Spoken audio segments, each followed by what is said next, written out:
Hello. Hey, how's it going? It goes. How about you? Good, good. It's Thursday. I need to look at the calendar every day because I'm so messed up with You need to days remind now. yourself what day it is. Yeah, this whole week. Hey, hey, y'all. This whole month, am I right? That's right. This whole year. Very much.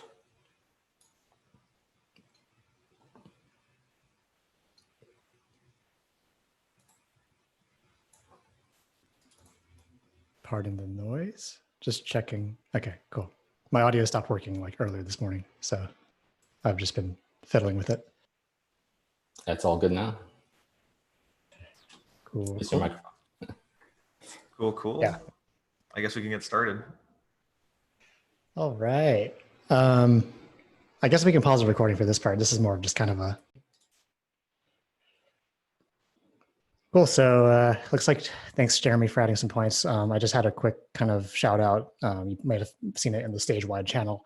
I added the rest. Jeremy had a good start, kind of kickstarting a lot of the release milestones. That's a bad word. The dates that are important to milestone and release planning. That's documented in our workflow, engineering workflow and product development timeline. I just went ahead and finished adding that, the other pieces just to the managed calendar, just so there's visibility there. So that, I don't know, the idea when we discussed it last time was just how do we make it more visible so people are hopefully more aware of it. So just a small thing, but that's there. Thanks, I'll Dennis. pass it on to Jeremy. Yeah, I had a quick question here. I've just been hearing a few comments about our kind of issue grooming process and how it's like very open-ended. And some people were surprised, especially new folks to GitLab, around how much time they needed to spend kind of like grooming issues and figuring out a process that they kind of thought was already kind of well established. And so ideally like the end-to-end process of like I create an issue because I have an idea and then I get it and I work with engineering to get the thing groomed and shovel ready should be relatively straightforward. And I wanted to ask the audience here, is this a problem? Like, is this something that folks are spending like too much time on? And do we feel like the time between an issue getting created and an issue being shovel ready, is that time horizon too long, or does it feel about right? And if this is a problem, then I'd love to kind of like have some thoughts on like how we can fix that. I don't know if I don't know if I would say it's a problem. I think it's just an inherently complex process, because I think that when I'm first made aware of an issue from a customer, right, they express some sort of pain point. An issue gets created for that pain point. It's very broad in scope. It's very general. So then as we go through more of the validation pieces, we then realize how we can refine it a bit. And then when it comes to trying to solution something or determining what the implementation looks like, there's a collaboration with the engineering team, the product designer, that all eventually culminates or manifests as like this more precise issue. And so then you necessarily update the description with that. Depending on the complexity, it might then become an epic or just like an implementation issue that maps to other like smaller issues.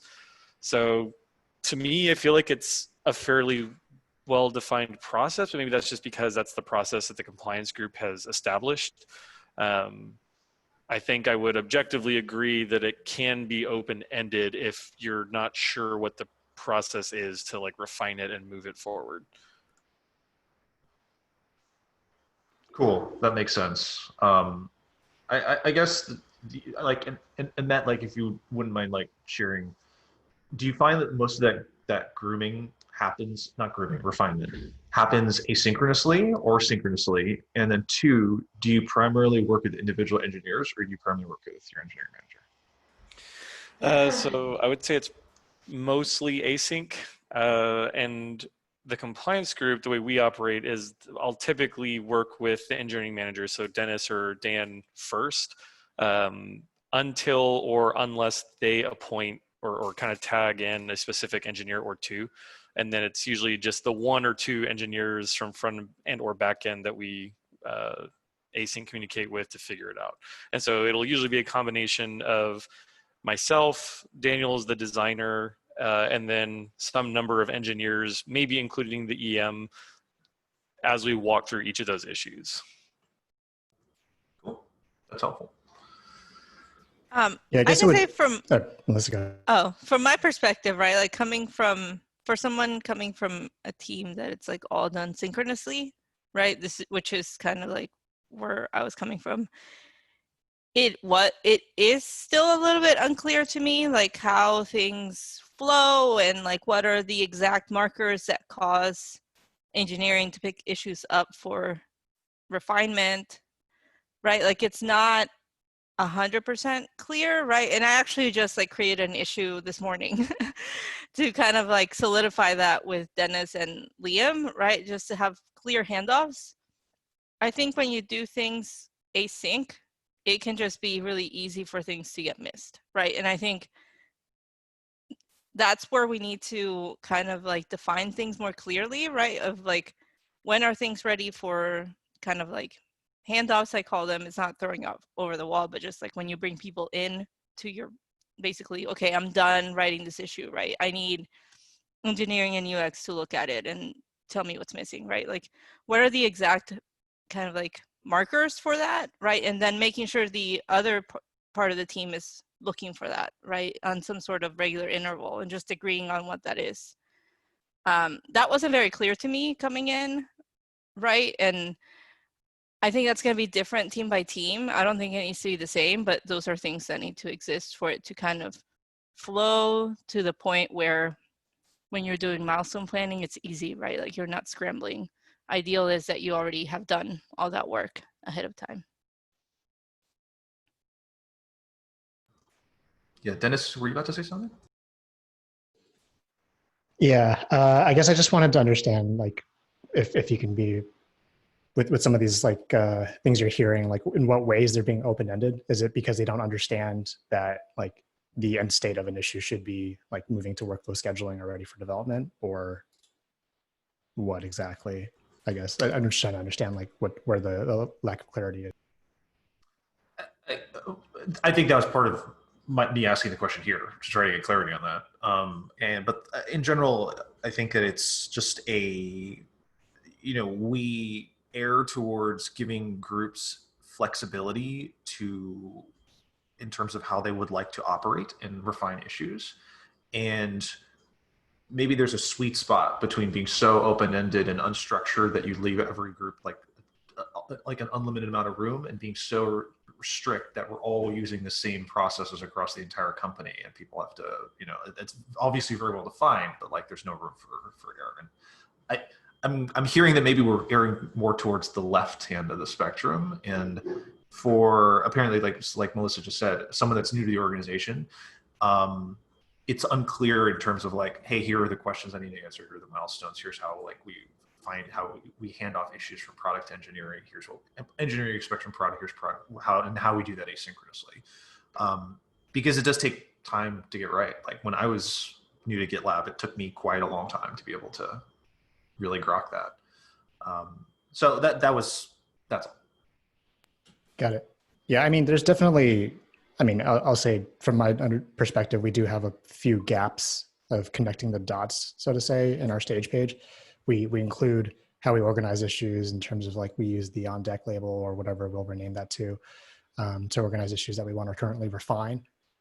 We do mention that we don't want to schedule things until they're ready for development and have a wait, but I don't think we have kind of a clear description of in this how we work section of like, here's how things would typically go from start to finish. So that's something I'm happy to put a draft up and we can continue to iterate on that. And then I guess this will be a general habit for the EMPA meetings, but in my experience with the different groups, we're doing all sorts of different things. So as Matt mentioned, compliance, I work with him when the level of variance is very high. And then as things become clearer, we start involving the individual contributors. On import, I know Harris, like we're pinging all the ICs on every issue just to kind of chime in and bring in a level of understanding through the entire group. At the same time, we all are assessing all of the engineers are assessing the complexity with that. And then on access, it's kind of like it's both myself as the manager and Peter as the engineer being involved in discussing things with Melissa to do it. So I'm operating across the entire spectrum. It doesn't particularly bother me, but if anything, like I've said before, we should probably just note that these are the possible modes of operating, and then we can figure out if there's a better way if there's a need to calibrate that or align that closer together across the groups, if that makes sense. Yeah, I'm happy to take a stab at that. I'll assert an opinion that, and I'd love for John Mason to voice over what his comment there. But some issues are going to be straightforward, where it requires. So the end goal is that something is deemed shovel ready when like both engineering and product has said yes, this is ready to go. So that's the end goal. Some issues are going to get there very quickly. That it's just going to require like one pass of the ball back from product to engineering. Product says, hey, we want to add this simple thing to the UI or make this simple copy change. Engineering, what do you think? Engineering says, yeah, that's all straightforward. Great, we're done. One iteration, one pass of the ball, and then we're done. Other complicated initiatives are going to require like many passes back and forth. And where I think that sometimes things get derailed is when it's unclear who has what the critical path is in order to get to both product engineers sign off on the thing and like we're ready to go. So maybe there's like some like lightweight process change or indication that says like we're waiting on product, we're waiting on engineering. Like there is some unanswered question, and then like it is unambiguous who needs to take action in order for an issue to get to the end goal. I've like seen a lot of issues in my time at GitLab, and of course I'm super guilty of this, where like I'll write a comment it's ambiguous, like that I'm looking for something from engineering or that someone needs to answer a question, and then the issue will sit there for like a week, and then I'll revisit it and I'll say, what's going on? This isn't ready. And it's because like engineering didn't know that I was expecting something from them. I didn't know that engineering expected something from me. And so that I'll point to is like maybe a problem that I can open an MR to try to help solve. But that's, I don't know, that's my opinion. It's hard to, I mean, I don't know, it's tough. There's so many different aspects of it in terms of like product discovery, UX discovery, that type of stuff, like, and perhaps doing an engineering spike that might have to happen as a result. But I don't know, this is also a 10-year-old product. So when we want to make changes to things, it requires a bit more investigation. So, I mean, if people are thinking it's a bit heavy-handed or it's a bit open-ended, it's kind of the nature of the product, right? We are building certain aspects from a greenfield perspective, but in other cases, we still have to deal with a bit of cruft too. So, yeah, I don't know. Yeah, you're right. I have something came to mind that I'd be curious to understand from like Melissa, John Mason, Harris, especially, that do you feel that the engineers you work with are like excited and interested in participating in deriving a solution, or do they tend to be of the mindset that they just want like clear, defined instruction on what to deliver? Both.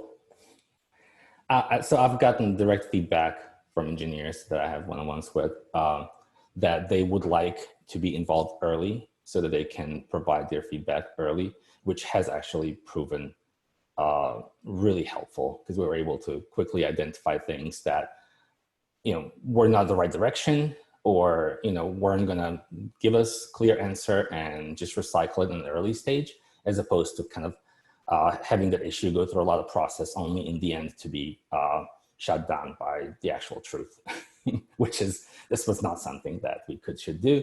And then the engineers wanted to have also the visibility into where we're going in order to kind of feel like they know, they just don't want to live in their own world. They want to know where we're going so they can think about things and participate. So there's been a lot of, ask of from the engineers to have visibility into what's next and what we're thinking about. So that kind of solved both of those problems. for import. And it's been good feedback from the engineers as far as on like visibility and being able to chime in early. I mean, speaking on behalf of the front-end engineers, and I'm also curious, John Mason, if you want to verbalize your point after mine, but I just answered this question a little bit, like from the front-end engineers' perspective. They all want some sense of ownership. They all want some buy-in into the direction they're heading towards. And so, to my understanding, they don't want, like, they want to be involved as early as possible across the board. I imagine there's a bit of fatigue in that, which, to John Mason's point, could be why you get a little bit of ups and downs in terms of participation, in terms of refining issues and staying on top of that, especially with all the deliverables we have for that given milestone. But I mean, generally speaking, it's been good to have them involved in the solution, and I think most of them want to be involved in the solution, if not all. From front-end. Dennis, to your point about it being too much or not enough, we've been fine-tuning that. So at first, everybody felt kind of swamped with all the things that they could chime in on. Gave feedback, we talked about it again and decided to kind of restrict that and also create a process to where they can do this asynchronously. As in, they can do this at their own time. They don't have to like reply to each one of those in sync or kind of through the to-dos. We created a board that they could look at when they have time, when they want, once a week, once a month, like whatever makes sense. So they were able to consume it at their own frequency, their own schedule, which I think helps a lot with just not being bombarded with to-dos every day. For sure. Information management definitely plays a part of this. So it's good that we're trying different things to organize that. John Mason, over to you. Similar kinds of observations that other people have been making. I think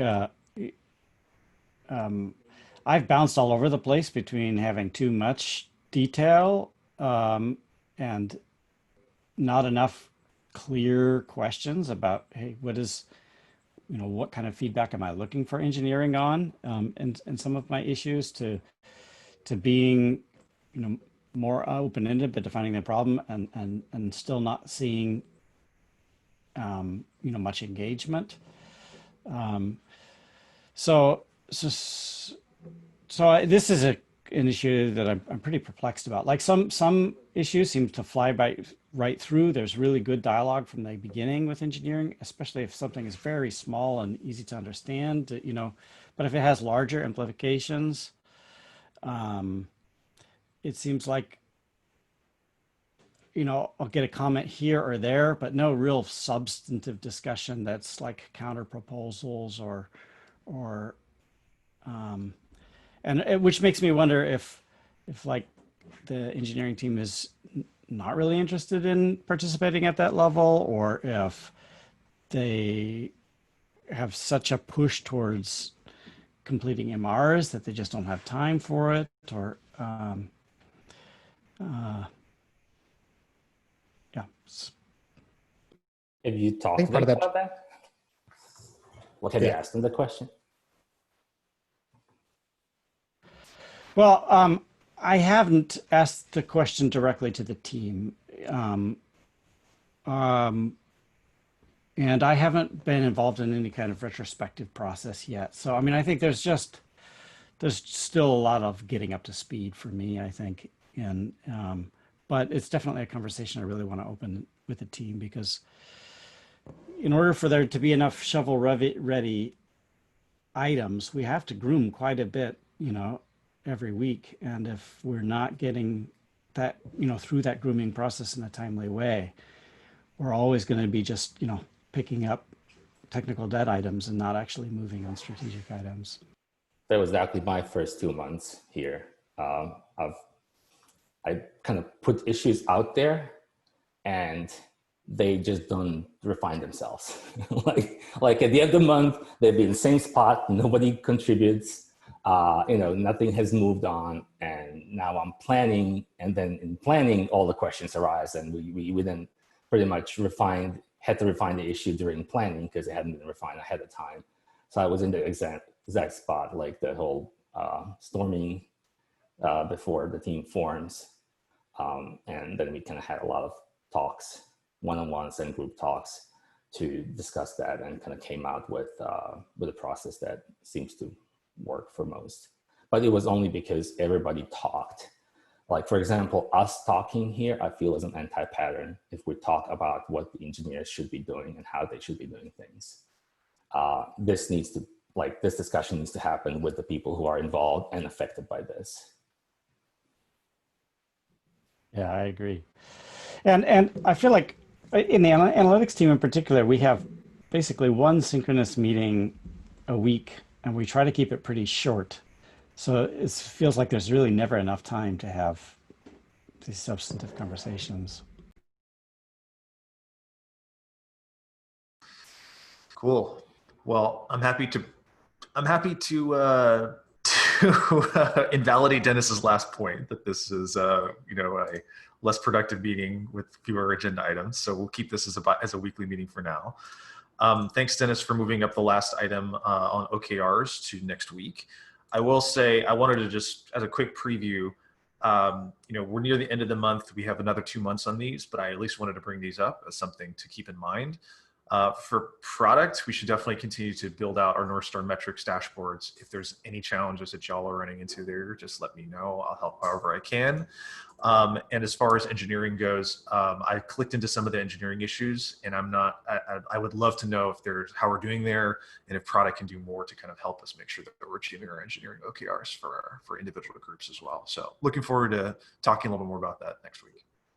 Do we want to also, I mean, I guess, where do we want to go with this, this point about the issue grooming process? I know we have some action items about taking a stab at drafting some stuff in our handbook.